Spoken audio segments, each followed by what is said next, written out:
حضرت معقل بن یسار رضی اللہ تعالی عنہ روایت کرتے ہیں کہ رسول اللہ صلی اللہ علیہ وسلم نے فرمایا، اللہ تعالیٰ نے قرآن حکیم میں ایک ایسی تسبیح نازل فرمائی ہے جو زمین پر پڑھنے والے بندے کی مدد کے لیے آسمان سے فرشتے اتار دیتی ہے۔ اگر کوئی بندہ اسے رزق، خیر اور سلامتی کے لیے پڑھتا ہے تو اللہ تعالیٰ رزق عطا کرتا ہے اور فرشتے اس کی حفاظت کرتے ہیں۔ اگر بخشش کے لیے پڑھے تو اللہ تعالیٰ اس کے گناہ معاف فرما کر اسے مومنوں میں شامل کر دیتا ہے۔ ایسی تسبیح پڑھنے والے کو قبر نہیں دبائے گی اور جنت اس کا مقدر بنے گی۔ وہ تسبیح یہ ہے: بسم اللہ الرحمن الرحیم، السلام علیکم ورحمۃ اللہ۔ محترم ناظرین، حضرت عبداللہ بن مسعود رضی اللہ تعالی عنہ سے روایت ہے کہ حضور اقدس صلی اللہ علیہ وسلم کی والدہ ماجدہ حضرت آمنہ رضی اللہ تعالی عنہا فرماتی ہیں کہ جب حضور اکرم صلی اللہ علیہ وسلم میرے شکم سے پیدا ہوئے، میں نے دیکھا کہ سجدے میں سر اقدس ہے۔ پھر ایک سفید بادل نے آسمان سے آ کر حضور اقدس صلی اللہ علیہ وسلم کو ڈھانپ لیا کہ حضور میرے سامنے سے غائب ہو گئے۔ پھر وہ بادل ہٹا تو کیا دیکھتی ہوں کہ حضور نبی کریم صلی اللہ علیہ وسلم ایک اونی سفید کپڑے میں لپٹے ہوئے ہیں اور سبز ریشمی بچھونا بچھا ہے، اور گوہر شاداب کی 3 کنجیاں، نفع کی 3 کنجیاں اور نبوت کی 3 کنجیاں، سب پر محمد صلی اللہ علیہ وسلم نے قبضہ جما لیا ہے۔ پھر ایک اور بادل نے آ کر حضور اقدس صلی اللہ علیہ وسلم کو ڈھانپ لیا کہ میری نگاہ سے چھپ گئے۔ پھر جب روشن ہوئے تو میں نے دیکھا کہ سبز ریشم کا کپڑا لپٹا ہوا ہے، حضور اقدس صلی اللہ علیہ وسلم کی مٹھی میں ہے، اور کوئی منادی پکار رہا ہے کہ واہ واہ، ساری دنیا محمد صلی اللہ علیہ وسلم کے مٹھی میں آئی۔ زمین و آسمان کی کوئی مخلوق ایسی نہ رہی جو ان کے قبضہ میں نہ آئی ہو۔ ابن عساکر نے حضرت عثمان ابن ابی العاص رضی اللہ تعالی عنہم سے روایت کی ہے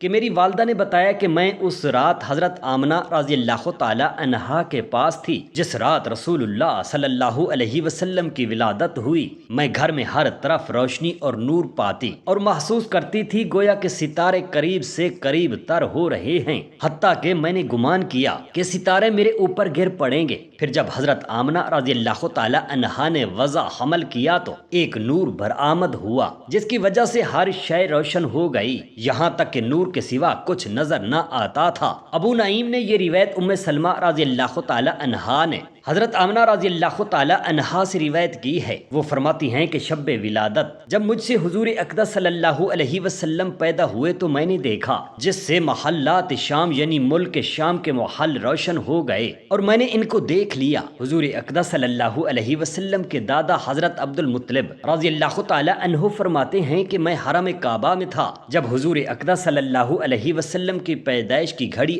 آئی تو خانہ کعبہ میں جڑے ہوئے تمام بت اوندھے ہو کر گر پڑے، اور کعبہ نے مقام ابراہیم یعنی جس سمت مولد النبی جس گھر میں حضور اکرم صلی اللہ علیہ وسلم کی ولادت ہوئی اس طرف سجدہ کیا۔ میں حیران ہوا کہ یہ کیا معاملہ ہے۔ ایک ہی دفعہ دیوار کعبہ سے یہ آواز آئی کہ مصطفیٰ مختار کی ولادت ہو گئی ہے، آپ کے ہاتھوں کفر ہلاک ہوگا اور خانہ کعبہ کو بتوں کی پرستش سے پاک کریں گے اور صرف مالک حقیقی کی عبادت کا حکم فرمائیں گے۔ خانہ کعبہ کا یہ حال تھا کہ بہت دنوں تک لوگوں نے اس سے یہ آواز سنی کہ اب اللہ تعالیٰ میرے نور کو لوٹا دے گا اور جوک در جوک توحید پرست میری زیارت کو آئیں گے۔ اب اللہ تعالیٰ مجھ کو جاہلیت شرک کے کاموں سے پاک فرما دے گا۔ اے عزیز، تو ہلاک ہو گیا اور 3 شب و روز بیت اللہ کا زلزلہ نہ رکا۔ حضرت جابر بن عبداللہ انصاری رضی اللہ تعالی عنہما سے روایت ہے کہ میں نے عرض کیا، یا رسول اللہ صلی اللہ علیہ وسلم، میرے ماں باپ حضور پر قربان، مجھے بتا دیجئے کہ سب سے پہلے اللہ تعالیٰ نے کیا چیز بنائی؟ فرمایا، اے جابر، بے شک بالیقین اللہ تعالیٰ نے تمام مخلوقات سے پہلے تیرے نبی کے نور کو پیدا فرمایا ہے۔ اس وقت لوح قلم، جنت و دوزخ، فرشتگان، آسمان و زمین، سورج، چاند، جن اور آدمی کچھ نہ تھا۔ پھر جب اللہ تعالیٰ نے مخلوق کو پیدا کرنا چاہا تو اس نے نور کے 4 حصے فرمائے، پہلے سے قلم، دوسرے سے لوح، تیسرے سے عرش، پھر چوتھے کے 4 حصے کیے۔ بخاری شریف باب علامات نبوت میں حضرت سیر بن الجعد حضرت جابر رضی اللہ تعالی عنہما سے روایت کرتے ہیں کہ حدیبیہ کے دن لوگوں کو پیاس لگی، حضور نبی پاک صاحب الاولاق صلی اللہ علیہ وسلم کے پاس ایک چھاگل تھی، آپ صلی اللہ علیہ وسلم نے اس سے وضو فرمایا تو تو لوگ پانی کے لیے آپ صلی اللہ علیہ وسلم کی طرف دوڑے۔ آپ صلی اللہ علیہ وسلم نے فرمایا تمہیں کیا ہوا؟ عرض کیا آپ صلی اللہ علیہ وسلم کے پاس جو پانی ہے اس کے سوا پورے لشکر میں نہ وضو اور نہ پینے کے لیے پانی ہے۔ یہ سنتے ہی آپ صلی اللہ علیہ وسلم نے اپنا ہاتھ مبارک چھاگل پر رکھا تو آپ صلی اللہ علیہ وسلم کی مبارک انگلیوں سے پانی کے چشمے ابل پڑے۔ ہم نے پانی لیا اور وضو کیا، خوب سیر ہو کر پیا۔ حضرت جابر رضی اللہ تعالی عنہ سے روایت ہے کہ آپ اس دن کتنے تھے؟ انہوں نے جواب دیا ہم 1500 تھے، اگر 1,00,000 بھی ہوتے تب بھی وہ پانی کفایت کرتا۔ انگلیوں سے پانی جاری کرنے کا معجزہ متعدد بار ظہور پذیر ہوا، مختلف اوقات میں مختلف تعداد نے پیاس بجھائی، اپنے جانوروں کو سیراب کیا اور پھر دفاعی طور پر محفوظ بھی کیا۔ کئی صحابہ کرام رضوان اللہ علیہم اجمعین نے وضو بھی کیا۔ حضرت جابر بن عبداللہ، حضرت انس بن مالک، حضرت عبداللہ ابن مسعود، حضرت ابو ایوب انصاری، حضرت زید بن حارث صدائی، حضرت ابو عمر انصاری رضی اللہ تعالی عنہم جیسے جلیل القدر صحابہ ان روایات کو بیان کرنے والوں میں شامل ہیں۔ آپ صلی اللہ علیہ وسلم بجھی ہوئی قندیل کو مبارک ہاتھ لگاتے تو وہ روشن ہو جاتی، یا کسی مریض کو نورانی دست اقدس لگاتے تو وہ ٹھیک ہو جاتا۔ چنانچہ مدینہ منورہ میں ایک نہایت متعصب یہودی ابو رافع ابو حقیق نامی رہتا تھا۔ وہ انتہائی امیر ترین تھا۔ وہ شان مصطفیٰ صلی اللہ علیہ وسلم میں گستاخیاں بکتا رہتا تھا اور حضور اقدس صلی اللہ علیہ وسلم کے بدترین دشمنوں میں شمار ہوتا تھا۔ اس کی زبان درازی اس حد تک بڑھ چکی تھی کہ چنانچہ نبی کریم صلی اللہ علیہ وسلم نے فرمایا ایک دن کون ہے جو حقیق کا کام تمام کر دے؟ نبی کریم صلی اللہ علیہ وسلم نے ایک جماعت جن کی تعداد 10 سے کم تھی اس کے قتل کے لیے روانہ فرمائی۔ اس کا ایک وسیع و عظیم قلعہ نما محل تھا جہاں وہ بالا خانہ پر رہا کرتا تھا۔ حضرت عبداللہ بن علیق اپنے رفقا کو قلعہ سے باہر چھوڑ کر اکیلے ہی اس کے بالا خانہ پر پہنچ گئے۔ اندر جاتے ہوئے تمام دروازے بند کرتے گئے تاکہ اسے باہر سے کوئی مدد کو نہ پہنچ سکے۔ آپ نے کسی طریقہ سے اسے معلوم کر لیا کیونکہ اس کے قریب بہت سے لوگ سو رہے تھے۔ حضرت عبداللہ بن علیق نے اس کے پیٹ میں تلوار گھونپ دی اور آپ جس راستہ سے بالا خانہ پر گئے تھے اسی راستہ پر سیڑھیاں طے کرتے آ رہے تھے کہ آپ نے محسوس کیا کہ آخری سیڑھی آ گئی ہے۔ آپ نے پاؤں زمین سمجھ کر رکھا تو گر گئے اور آپ کی پنڈلی ٹوٹ گئی تو فرمانے لگے میری پنڈلی ٹوٹ گئی، میں نے اسے دستار سے خوب باندھ لیا اور اپنے ساتھیوں سے جا ملا۔ پھر میں نبی کریم صلی اللہ علیہ وسلم کی خدمت اقدس میں پہنچا اور یہ سب کہانی سنائی۔ آپ صلی اللہ علیہ وسلم نے فرمایا اپنا پاؤں پھیلاؤ۔ میں نے پاؤں پھیلایا۔ آپ صلی اللہ علیہ وسلم نے اس پر دست شفا پھیرا تو یوں محسوس ہوا گویا مجھے کوئی شکایت ہی نہ تھی۔ اس حدیث کی تشریح و توضیح میں علماء کرام فرماتے ہیں کہ حضرت عبداللہ بن علیق فرمایا کرتے تھے کہ اس پنڈلی میں جس پر نبی کریم صلی اللہ علیہ وسلم نے دست انور پھیرا تھا اس میں دوسری پنڈلی کی نسبت زیادہ طاقت محسوس ہوتی تھی۔ اسی طرح دست و شفا اور لعاب دہن سے آپ صلی اللہ علیہ وسلم نے مختلف اوقات میں مختلف امراض کا فوری طور پر معجزانہ انداز میں علاج فرمایا۔ چنانچہ حضرت معاذ رضی اللہ تعالی عنہ کے کٹے ہوئے بازو پر لگایا تو وہ فوراً درست ہو گیا گویا کٹا ہی نہ تھا۔ حضرت علی رضی اللہ تعالی عنہ کی دکھتی ہوئی آنکھ میں لعاب دہن ڈالا تو گویا آنکھوں میں تکلیف ہی نہ تھی۔ حضرت طلحہ جابر رضی اللہ تعالی عنہما کے گھر ہانڈی اور آٹا میں ڈالا تو 4 سیر سے سینکڑوں صحابہ کرام سیر ہوئے۔ حدیبیہ کے کنویں میں ڈالا تو کنواں جوش مارنے لگا، کھاری کنویں شیریں ہو گئے۔ حضرت صدیق اکبر رضی اللہ تعالی عنہ کو سانپ نے کاٹا تو حضور نبی پاک صاحب لولاک صلی اللہ علیہ وسلم کا لعاب دہن تریاک بن گیا، چاہے زمزم میں پڑا تو قیامت تک شفا بن گیا۔ جب ایک عیسائی قوم مسلمان ہوئی تو تھوڑے سے پانی میں لعاب دہن ڈال کر فرمایا اسے گرجے میں چھڑکاؤ، طیب و طاہر صاف اور پاک ہو جائے گا۔ حضرت عقبہ بن فرقد سلمی رضی اللہ تعالی عنہ کی زوجہ حضرت ام عاصم بیان کرتی ہیں کہ ہم 4 عورتیں عقبہ کی زوجیت میں تھیں اور ہم میں سے ہر ایک یہی کوشش کرتی کہ زیادہ سے زیادہ خوشبو میں بس کر عقبہ کے قریب جائیں۔ ہم سب اس کوشش میں بہت زیادہ خوشبو کا استعمال کرتی لیکن ہم میں سے کسی کی خوشبو ہمارے شوہر عتبہ کی خوشبو تک نہ پہنچتی تھی۔ حالانکہ حضرت عقبہ رضی اللہ تعالی عنہ صرف روغن تیل کو اپنے ہاتھوں سے چھوتے اور اسے اپنی داڑھی پر مل لیتے تھے، مگر اس کی خوشبو ہم سب پر غالب رہتی تھی،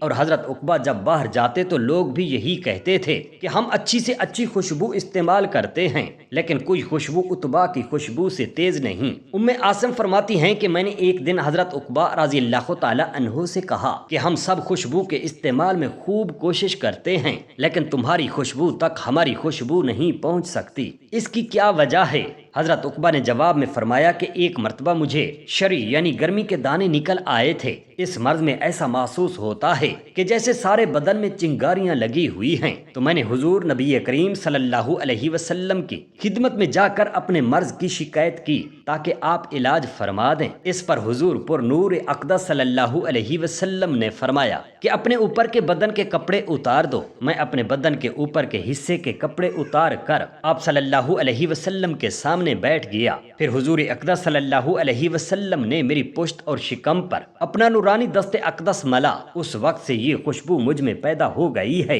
حضرت انس بن مالک رضی اللہ تعالی عنہ سے مروی ہے کہ انصار کے بھی خاندان اونٹوں کو پالتے تھے، ان میں سے ایک قبیلہ نے حضور نبی اکرم صلی اللہ علیہ وسلم کی بارگاہ میں عرض کی کہ یا رسول اللہ صلی اللہ علیہ وسلم، ہمارا ایک اونٹ ہے جس پر ہم پانی لاد کر لاتے ہیں، لیکن وہ اونٹ سرکشی اور سختی کرنے لگا ہے اور اپنی پیٹھ پر بوجھ لادنے نہیں دیتا، لہٰذا اس وجہ سے ہمارے نخلستان اور باغات سب پیاسے ہیں۔ ان کی اس گزارش پر حضور اکرم صلی اللہ علیہ وسلم اپنے صحابہ کرام رضوان اللہ علیہم اجمعین کے ساتھ تشریف لے گئے اور اونٹ کی جانب تشریف لے چلے۔ جب باغ میں پہنچے تو اونٹ باغ کے ایک گوشے میں بیٹھا ہوا تھا۔ انصار عرض کرنے لگے یا رسول اللہ صلی اللہ علیہ وسلم، یہ وہ اونٹ ہے جو کتوں کی طرح کاٹتا ہے، ہمیں ڈر ہے کہ اگر حضور اقدس صلی اللہ علیہ وسلم اس کے نزدیک گئے تو کہیں وہ حضور نبی پاک صاحب لولاک صلی اللہ علیہ وسلم کو ایذا نہ پہنچائے۔ حضور اقدس صلی اللہ علیہ وسلم نے فرمایا میرا کوئی خوف نہ کرو۔ پھر جب حضور پر نور صلی اللہ علیہ وسلم اونٹ کے سامنے آئے تو اس نے اپنا سر اٹھایا اور آپ صلی اللہ علیہ وسلم کو دیکھتے ہی سجدے میں سر رکھ دیا۔ پھر حضور اقدس صلی اللہ علیہ وسلم نے اونٹ کی پیشانی کے بال پکڑ کر اسے کام میں لگا دیا۔ ایک مرتبہ حضرت جابر بن عبداللہ رضی اللہ تعالی عنہ نے حضور اقدس صلی اللہ علیہ وسلم کی دعوت کی اور ایک بکری کا ذبح کیا، بکری کا بچہ صاف کر کے اسے پکانے کے لیے گھر میں دے دیا۔ حضرت جابر رضی اللہ تعالی عنہ کی بیوی بکرے کے بچے کا گوشت پکانے لگی، پھر حضرت جابر رضی اللہ تعالی عنہ حضور اقدس صلی اللہ علیہ وسلم کو اپنے گھر بلا لائے اور باہر والے کمرے میں بٹھایا۔ باہر والے کمرے میں حضور نبی اکرم صلی اللہ علیہ وآلہ وسلم کی زبان فیض ترجمان سے علم و عرفان کی باتیں سماعت کرنے لگے اور حضرت جابر ہمہ تن گوش مشغول ہو گئے۔ حضرت جابر رضی اللہ تعالی عنہ نے جب بکری کا بچہ ذبح کیا تھا تب حضرت جابر کے دونوں بیٹے بھی وہاں موجود تھے اور انہوں نے اپنے والد کو بکری کا بچہ ذبح کرتے دیکھا تھا۔ جب حضور اقدس صلی اللہ علیہ وسلم حضرت جابر رضی اللہ تعالی عنہ کے مکان پر تشریف لے آئے اور حضرت جابر رضی اللہ تعالی عنہ خدمت اقدس میں حاضر ہو کر ہم کلامی کی سعادت میں اور حضرت جابر رضی اللہ تعالی عنہ کی بیوی باورچی خانہ میں گوشت پکانے میں مصروف تھیں، تب حضرت جابر رضی اللہ تعالی عنہ کے بڑے بیٹے نے اپنے چھوٹے بھائی سے کہا کہ آؤ میں تمہیں بتاؤں کہ ہمارے والد نے بکری کا بچہ کس طرح ذبح کیا، اور اس نے اپنے چھوٹے بھائی کو زمین پر لٹا کر گلے پر چھری چلا دی اور نادانی میں اپنے چھوٹے بھائی کو ذبح کر ڈالا۔ اچانک حضرت جابر رضی اللہ تعالی عنہ کی بیوی کی نظر اپنے بڑے بیٹے کی حرکت پر پڑی تو وہ دوڑ کر اس طرف آئیں۔ بڑے بیٹے نے اپنی والدہ کو اپنی طرف دوڑتی آتی دیکھا تو وہ خوف کے مارے مکان کی چھت پر چڑھ گیا۔ حضرت جابر رضی اللہ تعالی عنہ کی بیوی اس کے تعاقب میں مکان کی چھت پر گئیں، لیکن اس نے خوف سے کہ والدہ مار پیٹ کریں گی چھت پر سے زمین پر چھلانگ لگا دی اور چھت سے زمین پر گرتے ہی وہ بھی فوت ہو گیا۔ ایک ساتھ دو بیٹوں کی موت کے حادثہ نے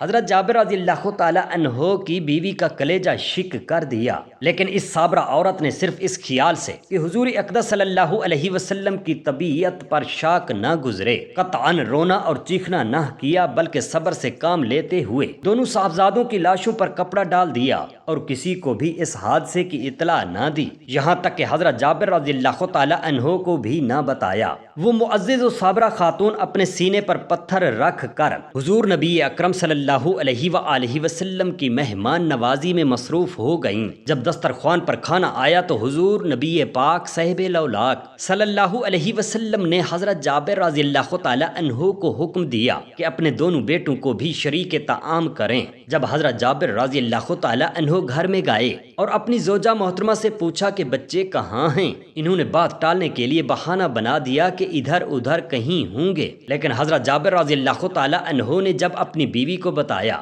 کہ حضور اقدس صلی اللہ علیہ وسلم کا حکم مبارک ہے کہ ان کو بھی ساتھ میں کھانا کھلانے کے لیے لے آؤ، تب ان کی بیوی نے روتے ہوئے پورا ماجرا بیان کیا اور قریب والے کمرے میں جا کر بچوں کی لاشوں سے کپڑا ہٹا دیا۔ دونوں میاں بیوی روتے ہوئے حضور اقدس صلی اللہ علیہ وسلم کے قدموں پر گر پڑے اور روتے ہوئے سارا واقعہ عرض خدمت کیا۔ حضرت جابر رضی اللہ تعالی عنہ کے گھر میں کوہرام مچ گیا۔ عین اس وقت حضرت جبرائیل علیہ السلام خدمت اقدس میں حاضر ہوئے اور عرض کی کہ یا رسول اللہ صلی اللہ علیہ وسلم، آپ ان بچوں کے پاس کھڑے ہو کر دعا فرمائیں تو اللہ تعالیٰ ان کو زندگی عطا فرمائے گا۔ چنانچہ حضور اقدس صلی اللہ علیہ وسلم مکان کے اندر تشریف لے گئے اور بچوں کی لاشوں کے پاس کھڑے ہو کر دعا فرمائی تو وہ فوراً بچے زندہ ہو گئے۔ سبحان اللہ۔ حدیث حضرت معقل بن یسار رضی اللہ تعالی عنہ سے مروی ہے، جو نبی کریم صلی اللہ علیہ وسلم کے ان خوش نصیب صحابہ میں سے تھے جنہوں نے دین کی باتیں سیکھ کر آگے امت کو پہنچائیں۔ اس حدیث پاک کا مفہوم نہایت ہی عظیم الشان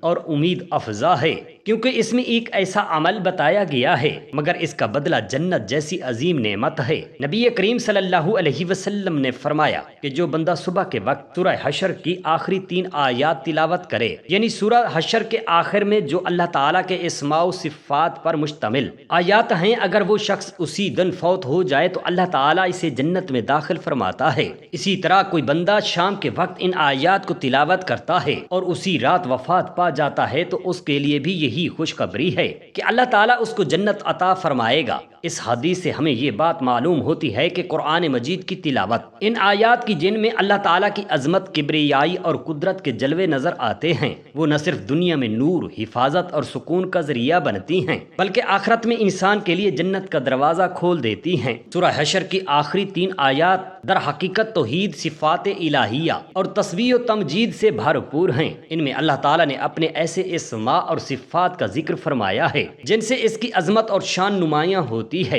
ان آیات میں اللہ کی قدرت، اس کی بادشاہی، اس کا نور، اس کی حیات اور اس کی قیومیت سب کچھ واضح انداز میں بیان کیا گیا ہے۔ جو بندہ ان آیات کو دل سے سمجھ کر اور اللہ کی عظمت کو تسلیم کرتے ہوئے روزانہ صبح یا شام پڑھتا ہے، وہ گویا اللہ کے ساتھ اپنا تعلق استوار کرتا ہے۔ جب وہ بندہ دنیا سے رخصت ہوتا ہے تو اللہ کی رحمت اور اس کے اسماء کی برکت سے اس کے لیے جنت کا دروازہ کھول دیا جاتا ہے۔ یہ حدیث ہمیں اس بات کی ترغیب دیتی ہے کہ ہم قرآن مجید سے جڑ جائیں، خاص طور پر ان مبارک آیات کی تلاوت کو اپنا معمول بنائیں تاکہ ہم بھی اس عظیم اجر کے مستحق بن سکیں۔ اس کے ساتھ یہ بات بھی یاد رکھنی چاہیے کہ اس عمل کا فائدہ اسی کو ہوگا جو خلوص نیت سے اسے اپنائے، دنیا کی حرص اور غفلت سے ہٹ کر اللہ کی رضا کے لیے تلاوت کرے۔ اس لیے روزانہ صبح یا شام میں سے کسی ایک وقت سورہ الحشر کی ان آیات کو ضرور پڑھ لینا چاہیے۔ وہ 3 آیات یہ ہیں: هو اللہ الذی لا الہ الا هو عالم الغیب والشہادہ هو الرحمن الرحیم هو اللہ الذی لا الہ الا هو المالک القدوس السلام المؤمن المحیمن العزیز الجبار المتکبر هو اللہ الخالق البارئ المصور له الاسماء الحسنى یسبح له ما فی السماوات والارض وهو العزیز الحکیم۔ جب اللہ تعالیٰ اولین و آخرین کو جمع فرمائے گا تو ان کے درمیان فیصلہ کیا جائے گا، اور جب رب کریم فیصلے سے فارغ ہوگا، مومنین گنہگار کہیں گے کہ رب کریم نے بے شک ہمارے درمیان فیصلہ تو فرما دیا، تو اب اللہ تعالیٰ کی بارگاہ میں ہماری سفارش کون کرے گا؟ تو بعض ان سے کہیں گے آدم علیہ السلام کی طرف چلو، وہ ہمارا باپ ہے، اس کو اللہ تعالیٰ نے اپنے دست اقدس سے پیدا فرمایا۔ اللہ تعالیٰ اس سے ہم کلام بھی ہو تو وہ گنہگار مومنین حضرت آدم علیہ السلام کی خدمت میں حاضر ہوں گے اور عرض کریں گے کہ ابا جان ہماری سفارش اللہ تعالیٰ کی بارگاہ میں کیجیے، تو ان کو حضرت آدم علیہ السلام فرمائیں گے حضرت نوح علیہ السلام کے پاس جاؤ، تو گنہگار مومنین حضرت نوح علیہ السلام کی خدمت میں حاضر ہوں گے، تو حضرت نوح علیہ السلام ان کو حضرت ابراہیم علیہ السلام کے متعلق فرمائیں گے، پھر وہ لوگ حضرت ابراہیم علیہ السلام کی خدمت میں حاضر ہوں گے، تو حضرت ابراہیم علیہ السلام ان کو حضرت موسیٰ علیہ السلام کی طرف بھیجیں گے، پھر یہ لوگ حضرت موسیٰ علیہ السلام کی خدمت میں حاضر ہوں گے، تو حضرت موسیٰ علیہ السلام حضرت عیسیٰ علیہ السلام کی طرف اشارہ فرمائیں گے، تو وہ لوگ حضرت عیسیٰ علیہ السلام کی طرف آئیں گے، تو حضرت عیسیٰ علیہ السلام فرمائیں گے کہ میں تمہیں آخر الزماں بے قصوں کی جان حضرت محمد صلی اللہ علیہ وآلہ وسلم کی طرف بھیجتا ہوں، تو وہ گنہگار مومنین میرے پاس آئیں گے تو اللہ تعالیٰ مجھے اجازت دے گا کہ میں دربار خدا بندی میں کھڑا ہو جاؤں، تو میری مجلس بے حد خوشبو سے معطر ہو جائے گی، یہاں تک کہ میں رب کریم کی بارگاہ میں آ جاؤں گا، پھر سفارش کروں گا اور مجھے سر کے بالوں سے لے کر قدموں کے ناخنوں تک نور بنا دیا جائے گا، پھر کفار کہیں گے مومنین گنہگاروں نے تو یہ سفارش پا لی ہے، جو ان کی سفارش کرے گا اب ہمارا سفارشی کون ہوگا سوائے ابلیس شیطان کے اور کوئی نہیں، وہی ہے جس نے ہمیں گمراہ کیا، تو کفار ابلیس شیطان کے پاس آئیں گے تو اس کو کہیں گے مومنوں نے تو اپنا سفارشی پا لیا، تو اٹھ اور ہماری سفارش کر، تو نے ہی ہمیں گمراہ کیا تھا، تو ابلیس شیطان کھڑا ہوگا تو اس کی مجلس سخت بدبودار ہو جائے گی، پھر ابلیس شیطان اونچا کر کے جہنم میں ڈالا جائے گا، اور شیطان کہے گا جب فیصلہ ہو چکا کہ اللہ تعالیٰ نے وعدہ کیا تو اس نے اپنے وعدے کو سچا کر دیا اور میں نے وعدہ کیا خلاف کیا، یا اللہ ہم تمام مسلمان بہن بھائیوں کو بروز قیامت شفاعت رسول اللہ صلی اللہ علیہ وسلم نصیب فرمائے، آمین یا رب العالمین، جزاک اللہ خیرا کثیرا۔